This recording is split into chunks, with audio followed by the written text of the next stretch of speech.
하나님의 말씀 구약성경 잠언 26장 구약성경 잠언 26장 1절입니다. 구약성경 페이지로는 940쪽 26장 1절부터 12절까지 말씀입니다. 한 절씩 교독하겠습니다. 미련한 자에게는 영예가 적당하지 아니하니 마치 여름에 눈 오는 것과 추수 때에 비 오는 것 같으니라.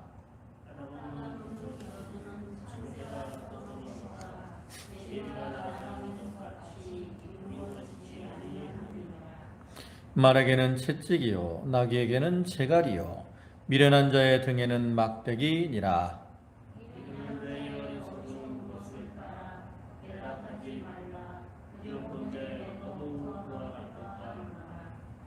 미련한 자에게는 그의 어리석음을 따라 대답하라.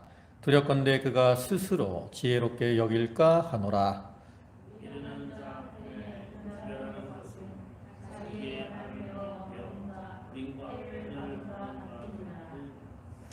저는 자의 다리는 힘없이 달렸나니 미련한 자의 입에 잠언도 그러하니라.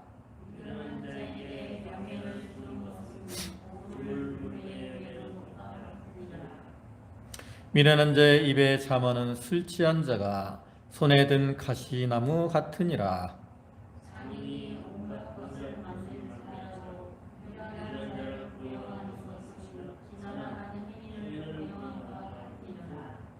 개가 그 토한 것을 도로 먹는 것 같이 미련한 자는 그 미련한 것을 거듭 행하느니라. 내가 스스로 지혜롭게 여기는 자를 보느냐? 그보다 미련한 자에게 오히려 희망이 있느니라. 아멘. 예, 본문은 25장부터 이어지는 그 솔로몬의 잠언인데, 이거는 솔로몬이 직접 기록한 것이 아니라 히스기야 시대, 히스기야의 명령을 따라 신하들이 이렇게 편집한 그러한 내용입니다. 그래서 이 말씀도 다른 잠언과 같이 삶의 현장에서 부딪히는 그 다양한 문제들에 대해서 지혜롭게 대응해야 될 것을 교훈하고 있는 것들인데, 그 중에 이제 오늘 본문의 말씀은 그 미련한 자의 행실에 대해서 지적을 하면서 하나님의 백성이요 또 성도인 우리 성도들은 이와 같이 미련하고 어리석은 그러한 모습으로 행하지 말고 지혜롭고 명철한 이러한 모습으로 행해야 될 것을 교훈을 하고 있는 것이죠. 이 잠언의 말씀을 보면 지혜에 대해서 강조를 합니다. 참된 지혜는 무엇이냐? 하나님의 뜻을 바로 깨닫고 그 뜻대로 행하는 것이 지혜일 것이 지혜다라고 교훈을 하죠. 그러면 그와 반대되는 어리석고 미련한 자의 모습은 어떠한 것일까요? 이 미련한 자들은 하나님의 뜻을 알지 못하는 이러한 자들을 말하거나, 아니면 하나님의 뜻을 알아도 하나님의 뜻대로 행하지 않고 어떤 자기의 생각대로 자기의 고집대로 행하는 자들, 이러한 자들이 이제 미련한 자의 모습이라고 할 수 있습니다. 오늘날 많은 사람들이 교회에 다니고 하나님을 믿는다고 하지만 그 가운데서는 이렇게 자기의 생각대로 행하는 모습들을 많이 볼 수가 있습니다. 그러나 이렇게 우리가 자기의 생각을 따라 행하는 것은 하나님의 의를 이루지 못하는 것이며 오히려 자기와 또 교회에 손해를 끼치고 하나님의 영광을 가리우는 그러한 경우가 많이 있습니다. 우리가 성경을 보면 신앙의 인물들이 아주 많이 나오죠. 근데 그들이 이렇게 성공적으로 신앙의 길을 잘 걸어가는 그러한 모습을 보일 때도 있지만, 그 가운데서도 이 훌륭한 신앙의 인물임에도 불구하고 가끔은 실족하고 또 잘못된 그러한 모습으로 행하는 일들을 볼 수 있어요. 그들이 잘못된 모습으로 나타날 때가 언제냐? 바로 하나님의 뜻이 아닌 자기의 뜻을 따라 행할 때라는 거죠. 우리가 믿음의 조상이라고 하는 아브라함도 오면 그가 하나님의 부르심을 받아서 이제 갈대아 우르에서 하란에서 가나안 땅으로 옵니다. 그러나 그 이후에 이제 가나안 땅에 기근이 임하니까 그가 애굽으로 내려가게 되죠. 그리고 애굽에서 내려가서 어떻게 행해요? 거짓말을 합니다. 어떤 거짓말을? 자기 아내인 사라를 누이 동생이라고 거짓말을 하게 되죠. 결과적으로 그로 인해서 이제 아브라함은 그 애굽의 왕 바로에게 책망을 당하는 부끄러움을 겪게 되지요. 또 이스라엘의 위대한 구원자인 모세의 경우도 마찬가지. 모세도 40세 때 자기가 이스라엘 백성들을 돌아볼 마음을 가졌어. 이스라엘 백성을 돌아볼 마음을 가졌으면 하나님의 뜻을 찾았어야 될 것인데 모세는 어떻게 해요? 자기가 생각대로, 자기 생각대로 나아간다라는 거죠. 그래가지고 그는 사람을 죽이고 도망가는 그러한 신세가 되고 말았고요. 또 무리바에서도 하나님이 반석을 명해서 물을 내라고 했는데 과거에 반석을 쳐서 물을 냈던 것을 생각하면서 반석을 2번 친다고. 그리고 우리가 너희를 위하여 물을 내랴 하며 하나님의 영광을 가리었기 때문에 그 이스라엘의 훌륭한 지도자였던 모세도 가나안 땅에 들어가지 못하는 그러한 결과를 낳고 말았죠.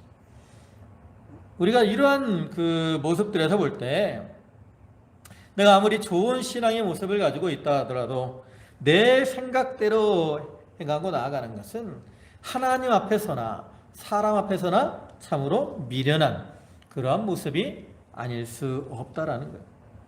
그래서 우리는 이렇게 미련한 그러한 모습으로 행하는 자가 되지 말고 참 하나님의 말씀을 통해서 지혜를 얻고 또 그를 따라 행하는 지혜로운 삶을 살아가도록 해야 되겠습니다. 이제 본문을 보시면 1절에 미련한 자에게는 영예가 적당하지 아니하니 마치 여름에 눈 오는 것과 추수 때에 비 오는 것 같으니라 그랬어요. 미련한 자, 아까도 얘기했지만 하나님을 알지 못하고 하나님의 뜻을 알지 못하고 하나님의 뜻을 알아도 자기의 뜻대로 행하는 자들, 진리를 깨닫지 못하고 바르게 행하지 못하는 자들이 미련한 이러한 자들인데 성경에서는 이러한 자들에 대해서 무엇이라고 표현을 하느냐? 성경에서는 그들을 첫째로는 하나님을 모른다고 하는 자, 없다라고 하는 자들이라고 말을 합니다. 그래서 시편 14편 1절을 보면 어리석은 자는 그 마음에 이르기를 하나님이 없다 하는도다. 그들은 부패하고 그 행실이 가증하니 선을 행하는 자가 없도다. 그들은 참 어리석고 미련하게도 하나님을 인정하지 않아요. 그렇기 때문에 그들은 하나님이 주시는 참된 지혜를 얻지 못하고 미련하고 어리석은 이러한 모습으로 행하게 되는 거죠. 또 어떤 자를 미련한 자라고 말을 하냐면 죄를 심상히 여기는 자를 미련하다라고 말을 합니다. 잠언 14장 19절을 보시면 미련한 자는 죄를 심상히 여겨도 정직한 자 중에는 은혜가 있느니라. 죄를 심상히 여긴다 그랬는데 심상히 여긴다라는 말은 뭐냐면 죄를 두려워하지 않고 또 죄를 범하는 것을 아무렇지도 않게 생각을 한다. 이러한 뜻이에요. 그러니까 이러한 사람들은 죄를 심상히 여기기 때문에 어떻게 행하겠어요? 자꾸 죄악의 길을 걸어갑니다. 우리가 죄에 대해서는 두렵고 떨리는 마음을 가져야 돼요. 왜? 죄를 범하면 하나님의 징계가 임할 것이기 때문에 우리는 죄를 범하게 되게 되면 이렇게 좀 두렵고 떨리는 마음을 가져야 되는데 죄를 범하면서도 그런 두려움이 없어요. 그래서 이 사람들은 죄악 가운데 살아가기 때문에 결국은 하나님의 심판을 자초하고 마는 거죠. 그렇기 때문에 이러한 자들은 결국은 어리석고 미련한 자일 수밖에 없는 겁니다.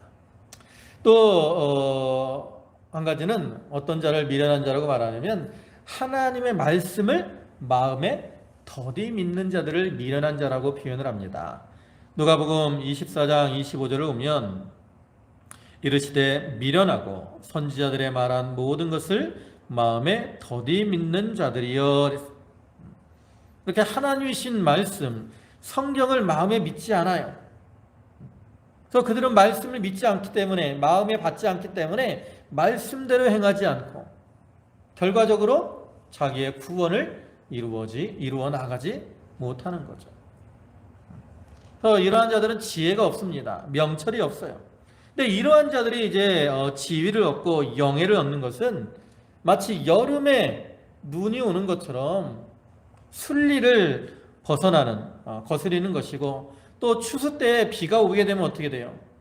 추수 때는 이제 추수 전에는 좀 비가 오다가 추수 때가 되면 날씨가 좋아야 추수를 잘 할 수 있죠. 근데 추수 때가 됐는데 막 폭풍우가 몰아치고 비가 많이 오게 되면 추수를 제대로 할 수 없어서 큰 피해를 입게 되고 손해를 입는 그러한 결과를 가져오게 되는 거죠. 그와 같이 이 미련하고 어리석은 자가 이렇게 지위를 얻고 영예를 얻게 되면 그 지위를 남용하고 바르게 판단하지 못하기 때문에 남에게도 해를 끼치고 자신도 파멸에 이르는 결과를 일으키게 되고 만다는 겁니다. 그 다음에 2절에는 까닭 없는 저주는 참새가 떠도는 것과 제비가 날아가는 것 같이 이루어지지 아니하느니라. 여기 참새, 제비, 이거는 이제 뭐 좀 쉽게 볼 수 있는 새들을 가리키는데, 새가 이렇게 땅에 내려오거나 또 날아가는데도 반드시 어떤 이유가 있습니다. 제비가 먼 곳으로 날아가는 것도 어떤 목적지를 두고 가는 거죠. 근데 여기서 이 참새가 떠도는 것과 제비가 날아가는 것 같이 이루어지지 않는다라는 이 말은 이 저주, 이 까닭 없이 하는 저주는 어떠한 이 헛된, 목적 없이 헛된 그러한 것임을 이제 비유적으로 설명을 하는 겁니다. 그래서 이 까닭 없는 저주는 이렇게 헛된 것이기 때문에 어떻게 돼요? 이루어져요? 이루어지지 않아요? 이루어지지 않아요. 왜냐하면 하나님 앞에 합당하지 않기 때문에. 물론 이 까닭, 하나님이 이렇게 저주하게 하시는 경우도 있어요. 그죠?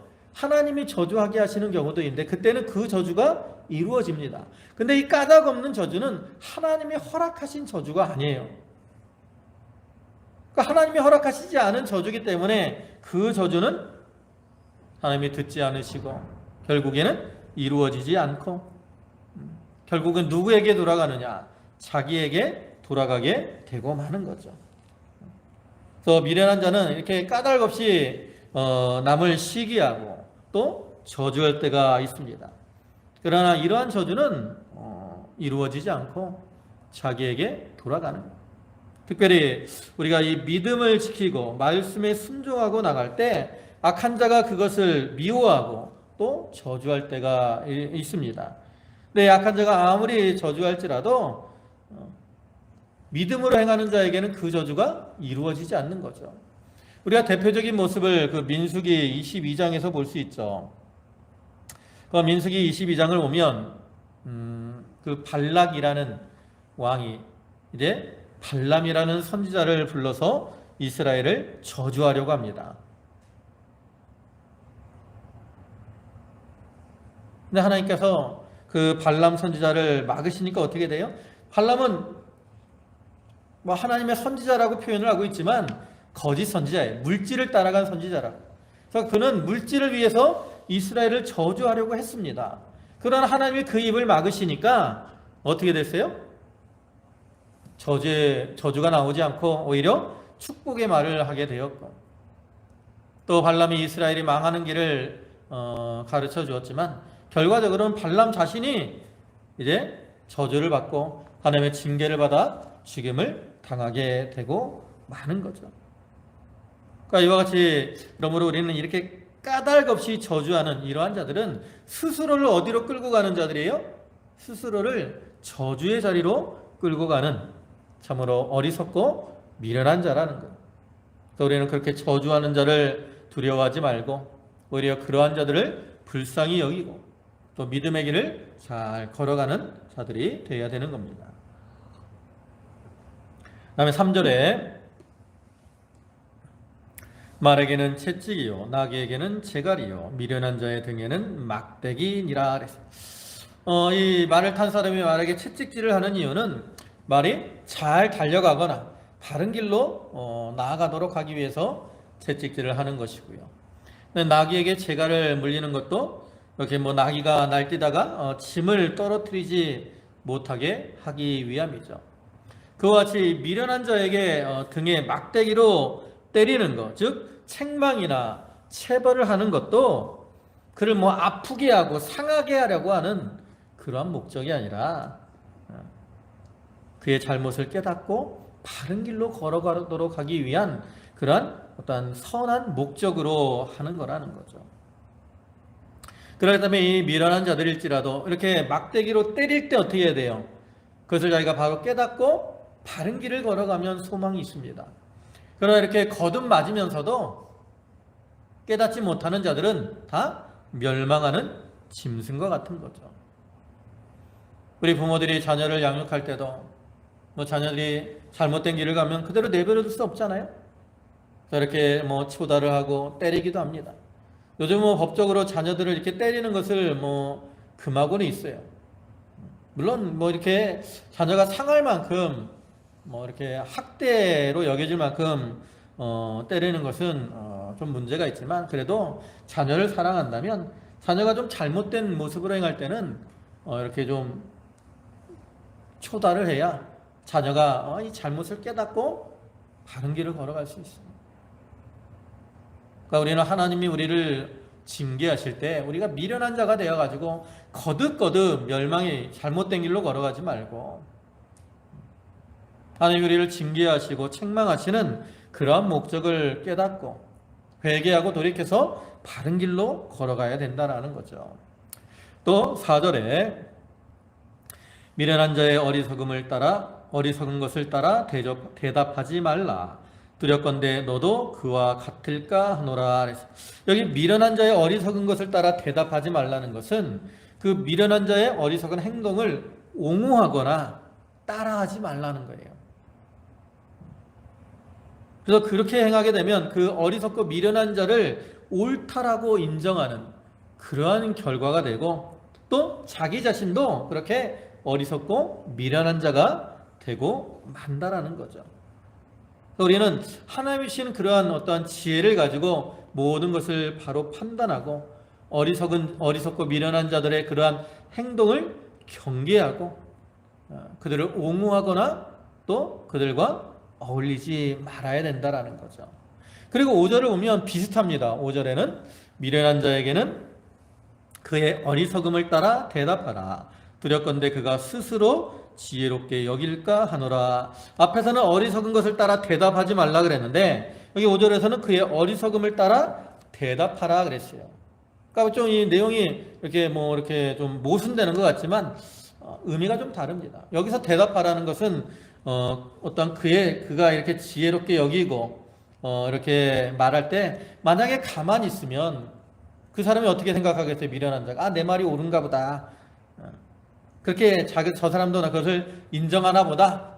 이렇게 여기게 되기 때문에 그 사람이 이렇게 미련하게 말하는 거, 그 어리석게 말하는 거에 대해서 바르게 대답을 해주라는 거. 너 그거 잘못된 것이다. 바른 길을 가르쳐 줘야 된다는 거예요. 그래야 미련한 자가 이게 잘못된 것이라는 것을 깨닫고 스스로를 지혜롭게 여기지 않지 그냥 그대로 내버려 두면 그게 자신이 옳은 줄 알고 계속해서 어떻게 해요? 스스로를 옳게 여기고 지혜롭게 여기고 잘못된 길을 걸어가게 된다는 거죠. 그러니까 앞에 4절의 말은 이 어리석은 자가 어리석게 말을 할 때는 그거에 대해서 옹호하거나 그걸 따라가지 말라라는 의미로 말을 한 것이고 여기 5절에서는 어리석은 자가 이렇게 말을 할 때는 그 어리석은 것을 바로 판단하고 그에게 잘못된 것에 대해서 바르게 말을 해주고 옳은 말로 그를 권고해 주어야 될 것을 가르치는 거죠. 그러한 의미가 있는 겁니다. 그 다음에 6절에 미련한 자 편에 기별하는 것은 자기의 발을 베어 버림과 해를 받음과 같으니라. 과거에는 우편 제도가 이렇게 지금처럼 체계적으로 갖춰져 있지가 않았죠. 그래서 인편으로 이렇게 편지들을 보냈습니다. 가는 상인이나 또 여행자들을 통해서 보내거나 아니면 아주 어떤 중요한 그러한 연락이라면 특별히 이렇게 사람을 고용해서 소식을 보내기도 했어요.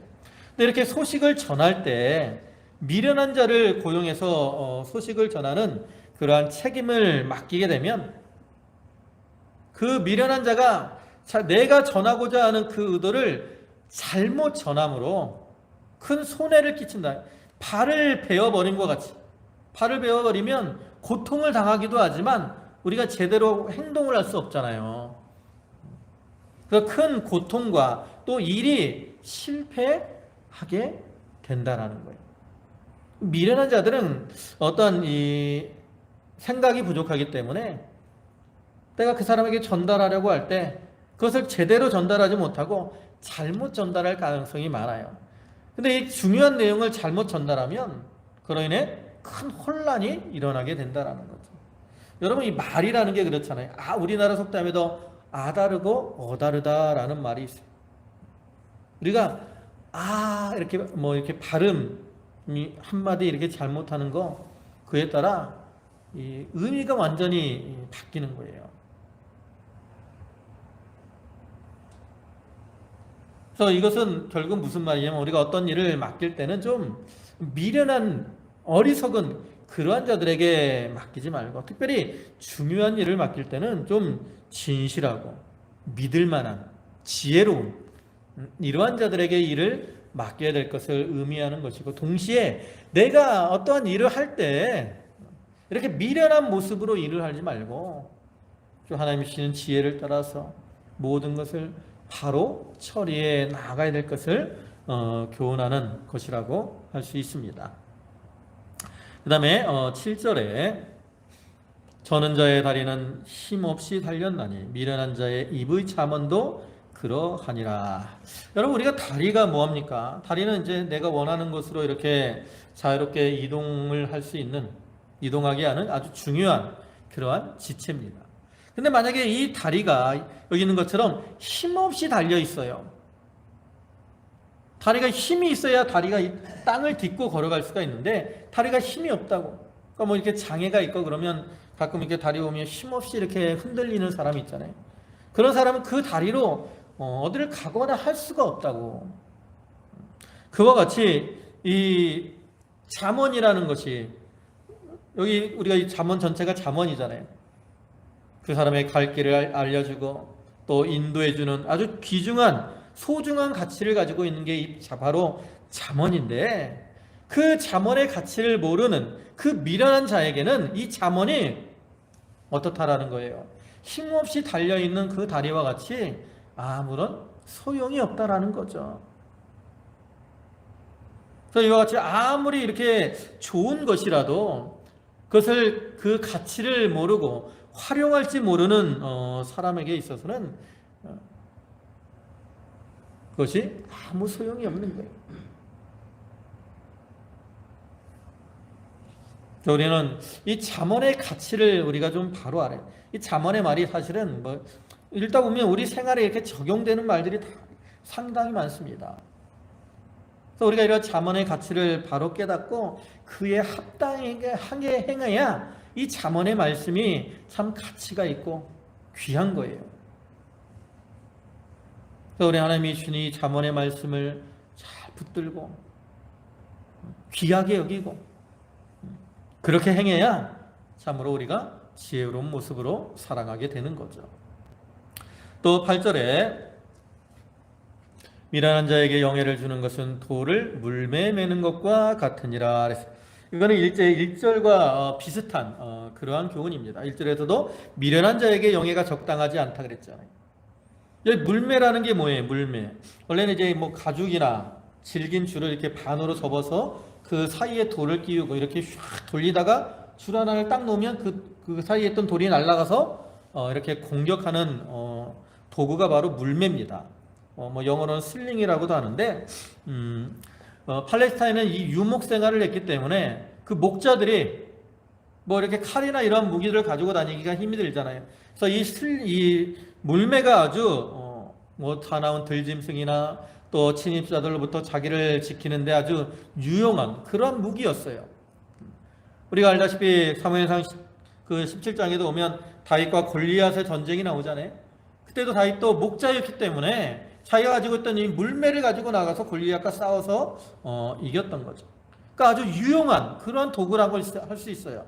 근데 이 유용한 물매지만 돌을 그 물매에다 묶어버리면 아무리 돌려서 던지더라도 돌이 날아가겠습니까?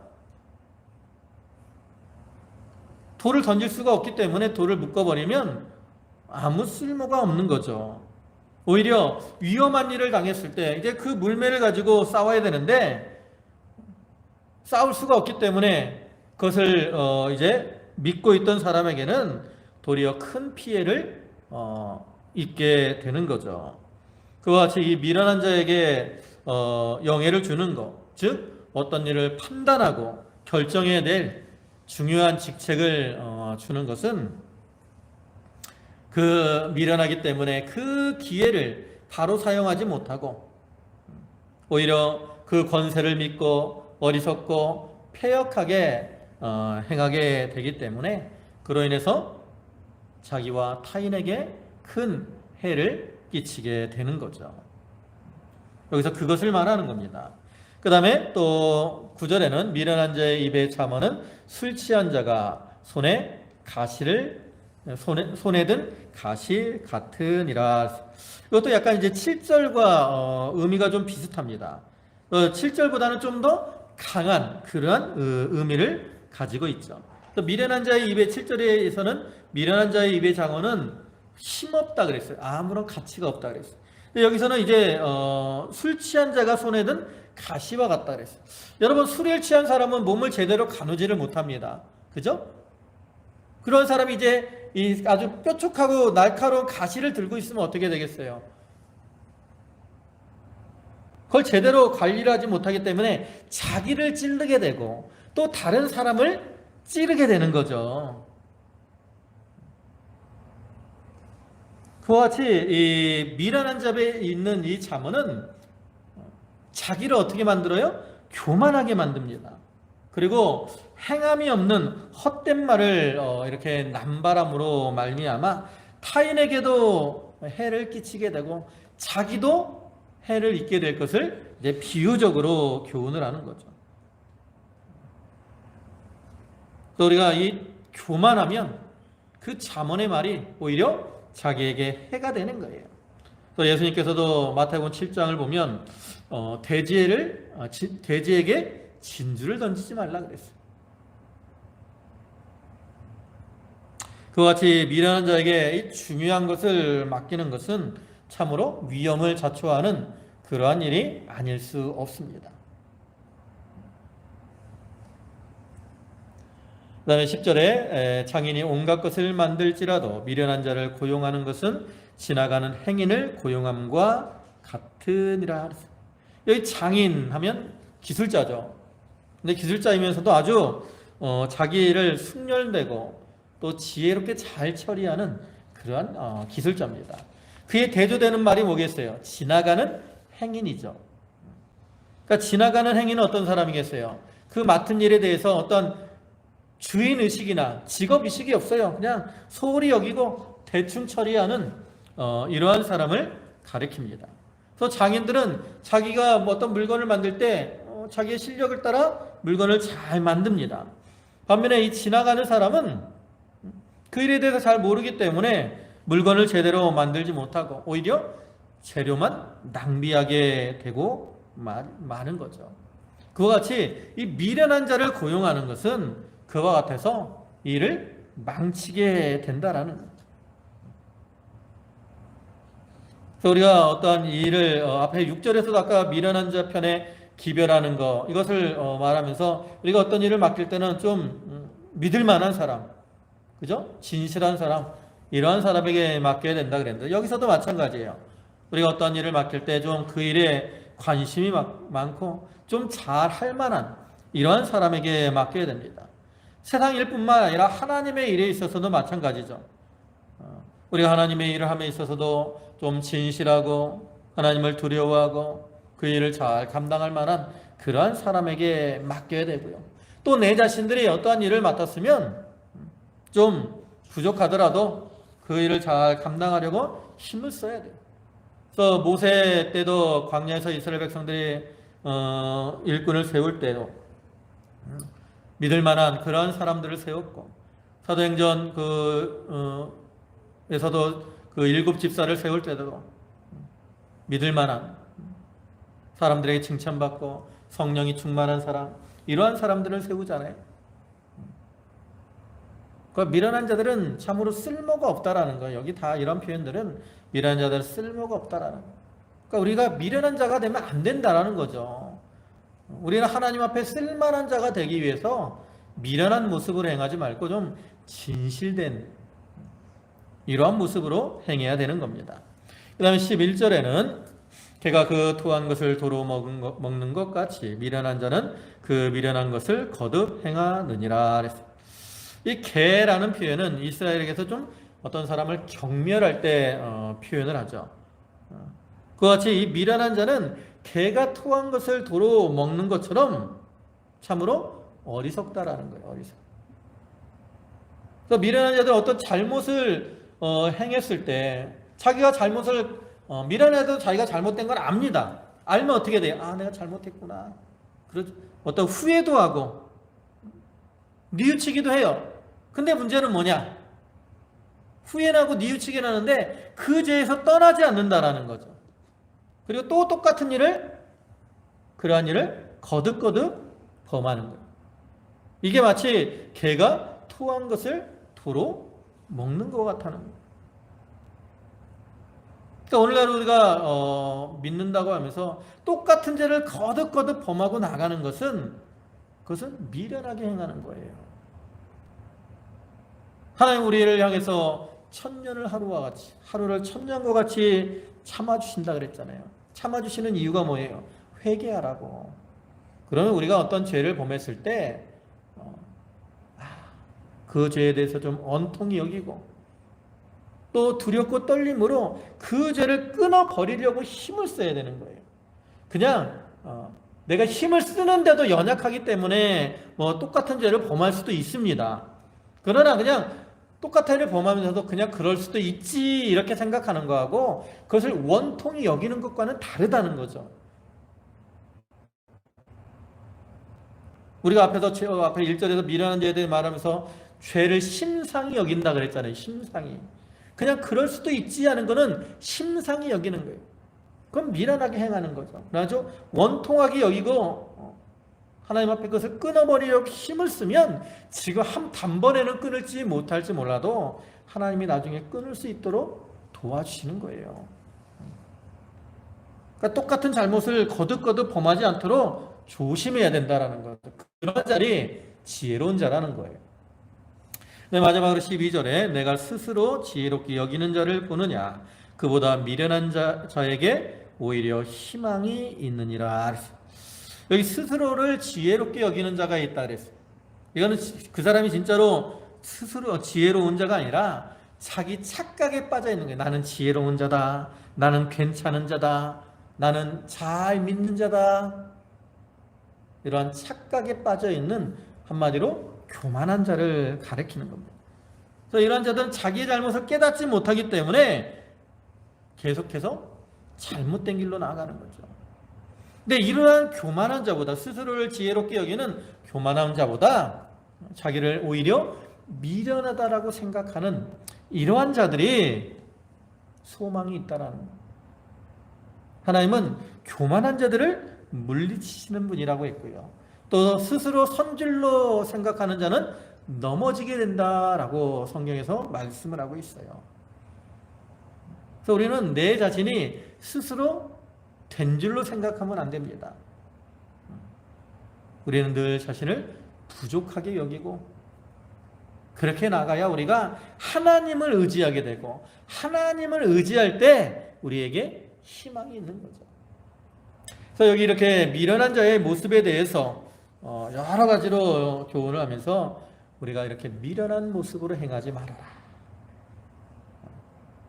우리는 참으로 지혜롭고 명철한 그런 모습으로 행해야 된다라고 여러 가지로 교훈을 하고 있습니다. 그러니까 우리가 이러한 잠언의 말씀을 귀하게 여기고, 우리가 그 말씀을 따라 자기를 비춰먹으로 자기에게 있는 미련한 것들을 우리가 벗어버리고 참으로 하나님이 원하시는 모습대로 참 지혜롭고 명철하게 행함으로 하나님을 기쁘시게 하고 또 하나님의 뜻을 이루어 나아가는 그러한 성도들이 다 되도록 해야 되겠습니다.